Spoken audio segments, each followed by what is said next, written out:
Something feels different. At first, you can't explain it. There's no clear moment when it started, no single event you can point to.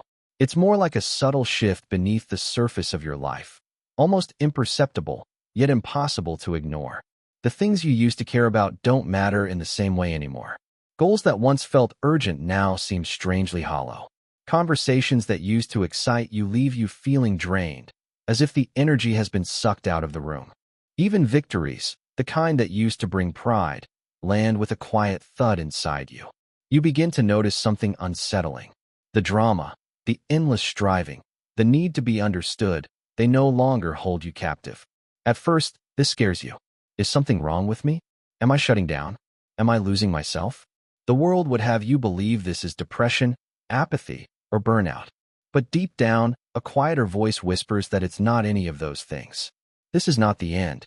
It's the beginning. You're not falling apart. You're waking up. At odd moments, a strange sensation arises. Maybe you're walking down a crowded street, sitting at your desk, or standing in the shower when suddenly, everything feels unreal. You see yourself moving, speaking, interacting, yet there's a distance, as though you're watching it all through a glass wall. You are no longer fully inside the role you've been playing. It's as if you've shifted seats. Instead of being the main character, you've become the observer, watching the story of your life unfold. And while this perspective can be liberating, it's also deeply disorienting. The old rules don't make sense anymore, but the new rules haven't appeared yet. Your thoughts sound different now. They no longer feel like absolute truth. They sound like echoes, fragments of a program installed long ago by parents, teachers, culture, and society. You hear an inner voice say, "You must work harder, achieve more, be liked, be safe." But instead of blindly obeying, you pause. You notice. You question. And in that moment of awareness, something powerful happens. You realize that you are not that voice. You never were. The emotions you once drowned in now pass through you like weather. Anger flares, but it doesn't control you. Sadness rises, but it doesn't define you. Even joy feels different, less like a fleeting rush, more like a steady warmth. It's as if you've taken a step back from the chaos inside your own mind. For the first time, you can see the storm instead of being the storm. This can be frightening, because if you are not your thoughts, not your emotions, not your achievements, then who are you? At first, you try to cling to the old definitions, your name, your job, your past. You replay your story like a favorite movie, hoping it will ground you. But something within you knows the truth. These are just garments you've worn out of habit, costumes you've used to navigate the world. And now, one by one, you feel the pull to set them down. This phase, the very first stage of awakening, is both fragile and profound. From the outside, nothing seems to have changed. You still show up at work. You still answer messages. You still smile at friends and family. But inside, the landscape is shifting. The old self is fading, dissolving like mist at sunrise. The new self is stirring, vast and unfamiliar, like a horizon you've never seen before. And here lies the temptation to turn back, to reattach to the familiar, to pretend you didn't notice the cracks in the illusion, to convince yourself it was just a passing phase. But once you've glimpsed the truth, you can't unsee it. Once you've tasted freedom, you can't return to the cage. The veil does not close again. So you stand here, between worlds. The old one behind you, the new one not yet visible. It feels like free fall, like standing at the edge of a vast unknown. And yet, in the quiet moments, beneath the fear and uncertainty, there is a deep, undeniable peace. Because somewhere within you, a truth is awakening. You are not losing yourself. You are finally meeting who you've always been. From childhood, you were taught a story about reality. A story so deeply woven into your mind that you never thought to question it. The world, you were told, is solid. Matter comes first. Your body is just a collection of cells and neurons. Your mind is merely a byproduct of brain activity, a side effect of chemistry and electrical impulses. And you? You're a small, separate being, navigating a vast universe that exists independently of you. It all sounds logical. It all sounds scientific. But there's a problem. This story has cracks. Think about it. If the universe is purely material, how do you explain creativity? How do you explain intuition, inspiration, or that strange moment when you just know something without any evidence? How do you explain the feeling of being deeply connected to someone without words, without touch, across time and distance? The old model can't account for this. It has no place for the part of you that feels, witnesses, and chooses. It tells you the inner world is an illusion. But deep down, you sense the opposite is true. And this is where quantum physics quietly enters the scene, not as philosophy, but as science. It doesn't just tweak the old story. It shatters it. In the quantum realm, the rules are different. Particles are not fixed objects. They don't exist in one solid form until they are observed. Until then, they exist as probabilities, a cloud of possibilities, like countless potential realities overlapping in the same space. Nothing becomes real until consciousness interacts with it. The moment an observer looks, the wave collapses into a single, tangible event. This is not mystical thinking. It's experimental fact, confirmed again and again in labs around the world. And here's the shocking implication. Reality isn't something out there, separate from you. It is inseparable from your awareness. Imagine standing before a blank canvas. The canvas has infinite possibilities, landscapes, portraits, abstract shapes. But nothing appears until the brush touches it. Your observation is the brush. Every choice you make, every belief you hold, every emotion you embody. These are brushstrokes shaping the picture of your life. You are not a passive spectator in a fixed universe.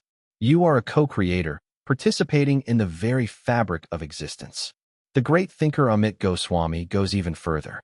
He suggests that consciousness isn't just influencing reality, it is reality. Matter, space, and time emerge from consciousness, not the other way around. You are not a body moving through the world. The body, the world, even time itself exist within you. Let that sink in for a moment. This flips everything upside down. You've spent your whole life believing you are a small dot floating in a vast universe. But what if it's the opposite? What if the universe is floating inside you? You are not a thing observing other things. You are the field observing itself. You are the canvas and the painter, the dreamer and the dream. When you glimpse this truth, even for a split second, the boundaries begin to dissolve. The walls of me and not me start to blur. Cause and effect no longer feel rigid and linear. Time stretches, bends, loops back on itself. Synchronicities, those strange, meaningful coincidences, start to appear more often. Thoughts manifest faster, as if the gap between intention and experience is closing. And yet, here's the paradox. From the outside, nothing may look different. Your job is the same. Your relationships seem unchanged. Your daily routine continues as usual. But internally, a revolution has begun. The old story of materialism no longer fits. You can't unsee what you've seen. You can't unknow the truth you've felt. This is a sacred and often disorienting stage. You're learning to live in two worlds at once. The world you've been conditioned to believe is real, and the deeper world you now sense beneath it, a world made not of matter, but of mind. This realization can be exhilarating. It can also be terrifying, because if reality is shaped by consciousness, then you are not a victim of the world. You are its architect. This brings a new kind of responsibility. It's no longer about controlling others or manipulating circumstances. It's about mastering your inner state. Because what you believe, what you feel, what you focus on, these are not just private experiences. They are the raw materials from which the external world emerges. The question is no longer, what is real? The question becomes, who am I being right now? And what reality is that state creating? And in that moment, you begin to understand. You've never been just a character in the play. You've been the stage, the script, and the storyteller all along. At first, awakening feels exciting. Like stepping into a hidden world you always sensed was there, but could never quite see. You feel alive, curious, even powerful. But then something unexpected happens. The excitement fades. Confusion creeps in. And a strange, painful process begins, the slow unraveling of who you thought you were. You start to notice cracks in your identity. The labels you once wore with pride now feel heavy, artificial. Your name, your job title, your achievements, none of them seem to fit anymore. Like clothes you've outgrown, they feel too tight, too small for who you're becoming. Relationships shift too. People you've known for years suddenly feel distant, as if you're speaking different languages. Conversations that once felt natural now seem shallow or forced. Some friends pull away, confused by your changes. Others cling harder, trying to drag you back to who you used to be. It hurts. Sometimes it feels like you're losing everything. But deep down, you know this isn't destruction. It's transformation. Your ego doesn't see it that way. The ego loves control. It thrives on certainty, on old stories and predictable patterns. So when awakening begins, the ego panics. It whispers warnings. Something's wrong with you. You're going crazy. Go back. Stay safe. Don't change. The voice grows louder the more you try to let go. Fear floods your system. You doubt yourself. You question every choice, every feeling. This is the ego's last stand. It senses its time is running out, and it will do anything to survive. Here's the truth. The ego is not your enemy. It's outdated software. It was built to protect you, to help you navigate a world that told you who to be. It gathered data from your parents, your culture, your traumas. It created a map that once kept you safe. But now, the map no longer matches the terrain. As your consciousness expands, you begin to see beyond the lines and rules that once defined you. You recognize beliefs you never truly chose. Thoughts you've been repeating for years suddenly feel foreign, almost absurd. It's like walking through a house you've lived in forever and realizing none of the furniture belongs to you. This stage is deeply uncomfortable. It often feels like grief, not because you are dying, but because the illusion of who you thought you were is dissolving. You mourn old dreams. You release versions of yourself you worked so hard to build. There are tears, anger, numbness. But beneath it all, there's a quiet knowing. This is not an ending. It's a clearing. Like a forest fire that burns away dead wood so new life can grow. This process makes space for something vast and true to emerge. Then, something miraculous begins to happen. As the old identity fades, a new awareness rises. You start noticing space between you and your thoughts. A reaction flares, but instead of being swept away, you simply watch. An old wound is triggered, but instead of collapsing into pain, you breathe through it. You realize, I am not this voice. I am not this story. I am the awareness that sees it all. This realization changes everything. Your emotions no longer control you.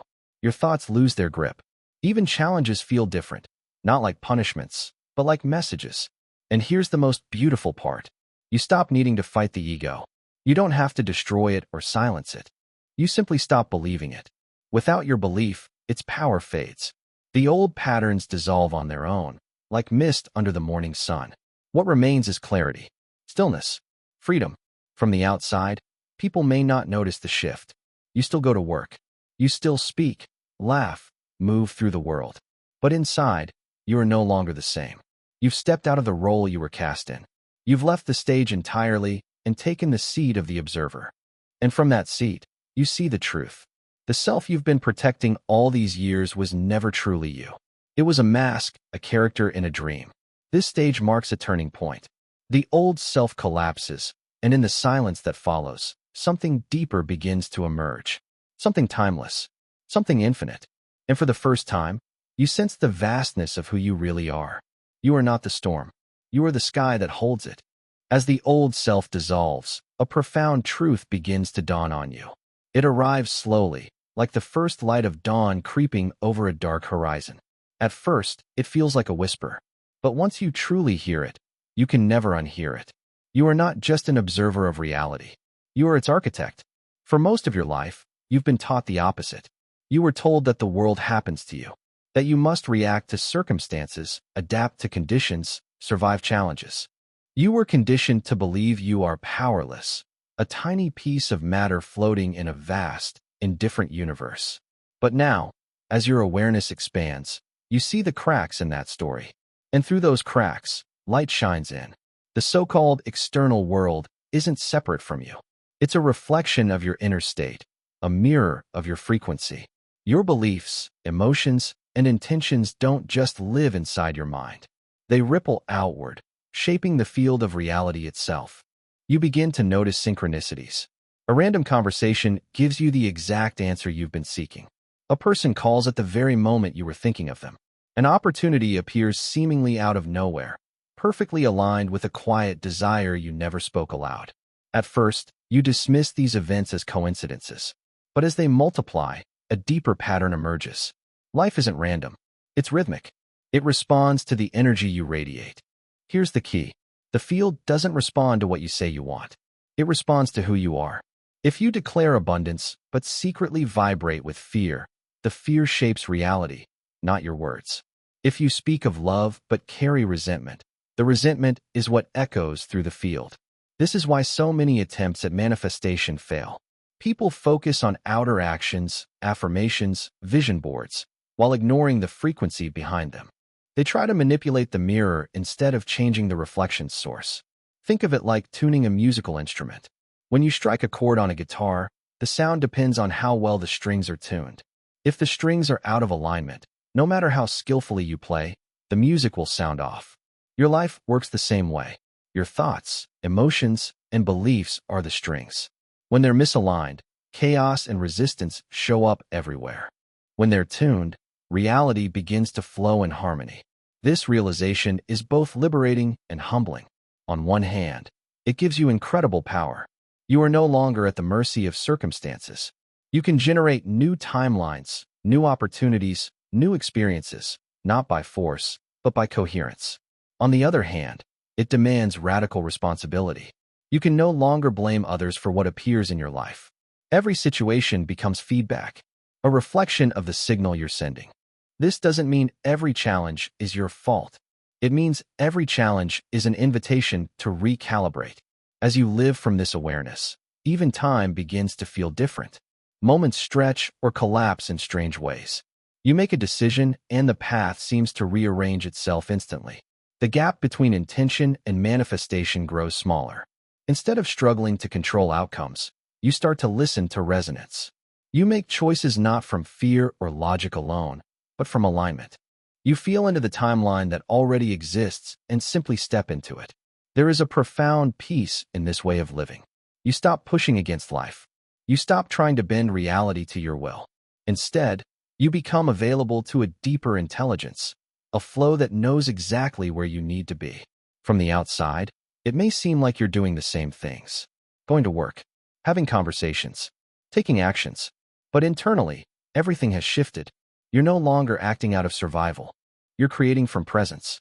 And here's the beautiful paradox. The more you embody this state, the less effort you need. Reality begins to move with you instead of against you. Synchronicities multiply. Doors open without struggle. Even challenges feel purposeful, like part of a larger design. At this stage, a single question becomes your compass. Who am I being right now? Not what am I doing? Not what am I saying?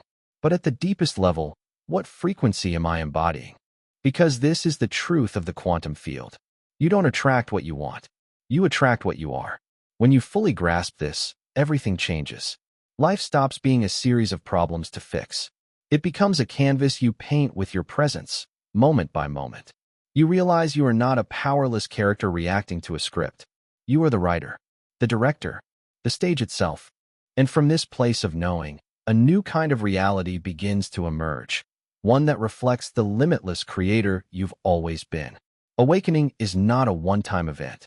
It's not a moment of insight you have during meditation and then return to normal life, unchanged. It's a journey.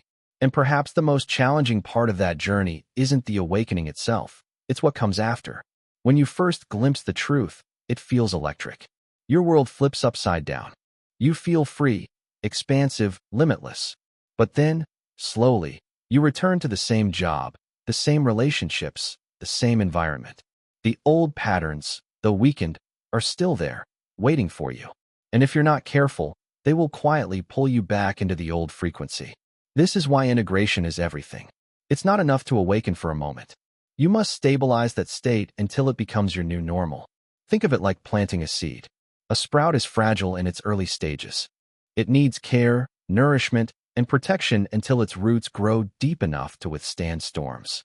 Your awakened consciousness is the same. Without grounding, it can wither under the pressure of the old world. In this stage, you begin to embody what you've realized, not just during peaceful moments on a yoga mat or in meditation, but in the messiness of daily life. When someone criticizes you, when a plan falls apart, when fear rises in your chest, it's easy to be enlightened in silence.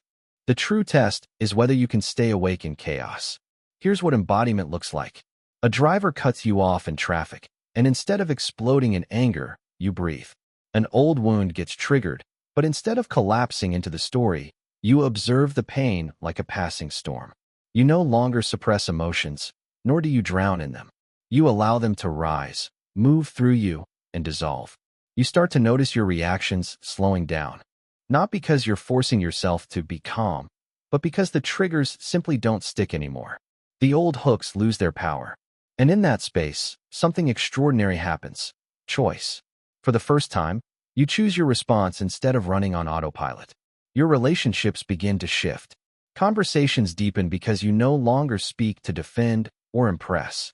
You listen, not just to words, but to the energy beneath them. You stop expecting others to fill a void inside you because you've already met that need within yourself. Even your work transforms. Tasks that once felt heavy now flow with clarity and purpose. You're no longer operating from obligation. You move from alignment. From the outside, it may look like you're doing the same things. But inside, everything is different. Your point of reference is no longer external approval or fear of failure. It's internal resonance. This stage is about radical responsibility. You stop blaming circumstances, people, or luck. You understand that every experience is feedback, a reflection of your current frequency. If you don't like the reflection, you don't fight the mirror. You adjust the source. You change you. This doesn't mean you control everything that happens. Life still brings challenges. But now, you face them differently. Instead of reacting with panic, you respond with presence. Over time, this presence becomes your anchor. Even in chaos, you return to it again and again. Not perfectly, not without slipping sometimes, but consistently. And with each return, your new state strengthens. The old patterns fade like shadows at sunrise. The new identity, your true self, becomes stable. In this space, life begins to flow. Synchronicities multiply. The right people, opportunities, and ideas seem to arrive effortlessly. Not because you're lucky, but because you are finally aligned. You no longer chase your future. You collapse it into the present through coherence. You stop forcing. You start allowing. You stop surviving. You start creating. And perhaps the most beautiful realization of all emerges. You were never broken. You were never incomplete. The journey wasn't about becoming something new.